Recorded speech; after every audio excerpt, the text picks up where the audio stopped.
7월 16일 금요일 성령님과 함께하는 100일 가정예배를 시작하겠습니다. 다 같이 주님 가르치신 기도합니다. 하늘에 계신 우리 아버지, 아버지의 이름을 거룩하게 하시며 아버지의 나라가 오게 하시며 아버지의 뜻이 하늘에서와 같이 땅에서도 이루어지게 하소서. 오늘 우리에게 일용할 양식을 주시고 우리가 우리에게 잘못한 사람을 용서하여 준 것 같이 우리 죄를 용서하여 주시고 우리를 시험에 빠지지 않게 하시고 악에서 구하소서. 나라와 권능과 영광이 영원히 아버지의 것입니다. 아멘. 찬송가 276장 아버지여 이 죄인을, 찬송가 276장을 부릅니다.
이 시간 우리에게 주시는 하나님 말씀은 구약성경 예레미야서 10장 17절로 25절입니다. 예레미야서 10장 17절로 25절 말씀을 한 절씩 교독합니다. 제가 전체를 읽겠습니다. 에워싸인 가운데 앉은 자여, 내 짐꾸러미를 이 땅에서 꾸리라. 여호와께서 이와 같이 말씀하시되, 보라, 내가 이 땅에 사는 자를 이번에는 내 던질 것이라. 그들을 괴롭게 하여 깨닫게 하리라 하셨느니라. 슬프다 내 상처여, 내가 중상을 당하였도다. 그러나 내가 말하노라, 이는 참으로 고난이라. 내가 참아야 하리로다. 내 장막이 무너지고 나의 모든 줄이 끊어졌으며 내 자녀가 나를 떠나가고 있지 아니하니 내 장막을 세울 자와 내 휘장을 칠 자가 다시 없도다. 목자들은 어리석어 여호와를 찾지 아니하므로 형통하지 못하며 그 모든 양떼는 흩어졌도다. 들을지어다 북방에서부터 크게 떠드는 소리가 들리니 유다 성읍들을 황폐하게 하여 승냥이의 거처가 되게 하리로다. 여호와여, 내가 알거니와 사람의 길이 자신에게 있지 아니하니 걸음을 지도함이 걷는 자에게 있지 아니하니이다. 여호와여, 나를 징계하옵시되 너그러이 하시고 진노로 하지 마옵소서. 주께서 내가 없어지게 하실까 두려워하나이다. 주를 알지 못하는 이방 사람들과 주의 이름으로 기도하지 아니하는 족속들에게 주의 분노를 부으소서. 그들은 야곱을 씹어 삼켜 멸하고 그의 거처를 황폐하게 하였나이다 하니라.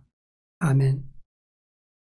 사람이 어긋난 길에서 돌아서게 되는 것은 누군가의 말 한마디, 그 한마디에 돌아서고 바른 길로 들어서는 것이 아니라고 하는 점입니다. 수없이 경고하고 말해 주어도 사람들은 듣지 않고 그리고 돌이킬 줄 모르는 것이 인간의 모습입니다.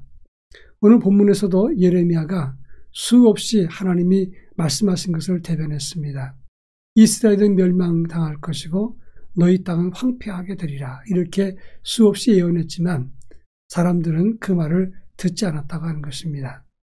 그러나 예레미야는 낙심하지 아니하고 듣든지 아니 듣든지 여전히 똑같이 같은 목소리와 같은 내용으로 하나님 말씀을 그들에게 전했다고 하는 것입니다. 오늘 우리가 읽은 본문은 예레미야가 이스라엘 백성들을 깨우치기 위해서 경고의 말씀을 전한 것입니다. 17절부터 22절의 말씀은 임박한 멸망의 고통을 설명해 주고 있고 23절부터 25절 말씀은 바로 예레미야 선지자가 하나님께 도움을 청하는 기도의 형식을 가지고 있다는 점입니다. 오늘 본문은 어떤 내용인가, 또 예레미야는 어떤 기도를 했는가, 이런 문제를 살펴볼까 합니다. 먼저 본문 19절부터 22절에서 지금 예레미야는 심각한 시련과 하나님의 징계를 받게 된 이스라엘의 모습을 언급해주고 있다는 점입니다. 19절에서 내 상처여 내가 중상을 당하였도다. 20절에 보면 내 장막이 무너지고 줄이 끊어졌는데 자녀가 다 떠나고 이 장막을 다시 세울 수가 없다라고 이야기했습니다. 또 21절에 보면 이스라엘 양떼들이 다 흩어졌다고 설명을 했고 22절에서 유다 성읍이 멸망하여 승냥이의 거처가 되리라 이렇게 말씀했습니다. 지금 이스라엘 양떼가 흩어졌다는 말은 이스라엘 백성들이 키웠던 양떼들이 사방에 흩어졌다는 뜻이 아닙니다. 이 말은 이스라엘 백성들이 사나운 맹수, 곧 이방 나라들의 공격을 받아서 사방에 흩어지게 된다는 것을 뜻하는 것입니다. 오늘 4절에 걸쳐서 지금 이스라엘 상태가 어떻게 된가를 지금 설명하고 있습니다. 18절에서 보면 하나님이 이 땅에 사는 자들을 내던졌다라고 말씀하고 있는데 지금 이스라엘 백성들을 하나님 내던진 결과 완벽하게 망했다는 것을 말하고 있는 것입니다. 중요한 것은 이렇게 완벽하게 망하기 전에 하나님의 음성을 듣고 돌아섰으면 이렇게 망하지는 않을 것이다 하는 말씀입니다. 망하기 전에 돌이키는 것, 망하기 전에 돌아서는 것, 이것이 하나님 앞에서 참된 지혜라고 말할 수 있는 것이고 이런 사람이 다행한 사람이라고 말할 수 있을 것입니다. 그런가 하면 23절에 보면 사람의 길이 자기에게 있지 아니하고 걸음을 지도함이 걷는 자에게 있지 아니하다 이렇게 말씀했다는 점입니다. 이 말은 잠언 16장 9절 사람이 자기 길을 계획할지라도 그 걸음을 인도하는 자는 여호와 신이라 이렇게 말씀했는데 이 말과 같은 뜻입니다. 지금까지 사람들은 자기가 계획을 세우면 다 성취하리라, 다 이룰 것이라고 생각을 했습니다. 그러나 인생은 자기가 계획된 대로 다 되는 존재가 아닙니다.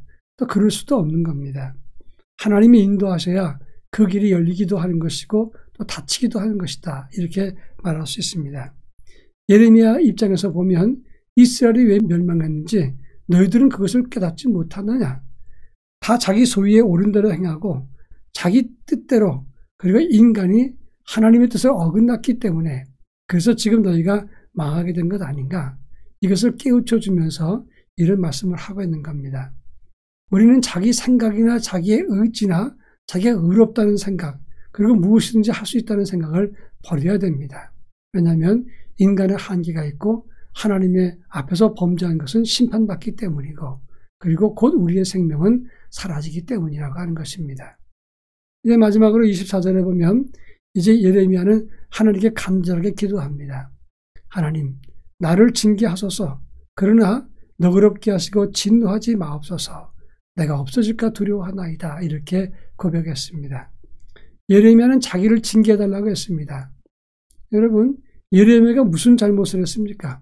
하나님 말씀을 전하고 그리고 이스라엘 백성들을 돌아오게 한 것 외에는 잘못한 것이 없었습니다. 그러나 이스라엘의 죄가 마치 자기의 죄인 것처럼 생각을 하고 하나님, 나를 징계하시고 저들을 너그럽게 대해 주십시오. 이렇게 말했던 것입니다. 이것이 예수님의 마음이고 성령의 사람들이 가져야 될 영성과 믿음과 자세라고 하는 것입니다. 우리는 심판받는 사람을 보고 저것들 망했다. 이렇게 말해서는 안 됩니다.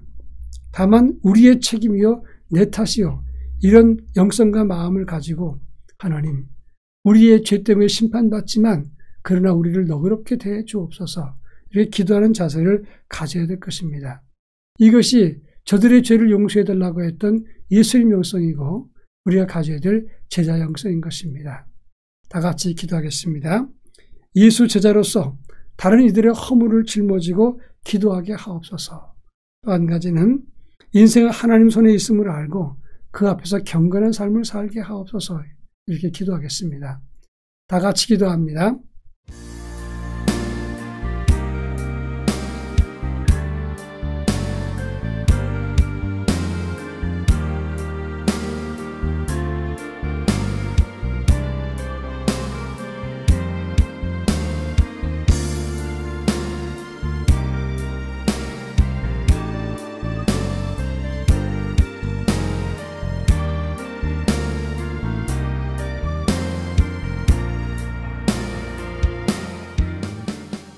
사랑 많으신 하나님 아버지, 예수 제자로서 다른 사람의 허물을 짊어지고 하나님 앞에 기도하는 믿음의 영성을 가질 수 있도록 은총을 더하여 주시옵기를 원합니다. 원하옵건대 저희의 눈을 떠서 주님 마음에 합한 자가 되게 하시고 또 다른 사람이 심판받을 그 길에 설 때에 우리가 저들을 깨우쳐 주님 앞에 돌이킬 수 있도록 은혜를 덧입혀 주시고 우리 모두가 참 경건한 영성으로 주의 심판을 피하게 하옵소서. 예수님의 이름으로 기도합니다. 아멘.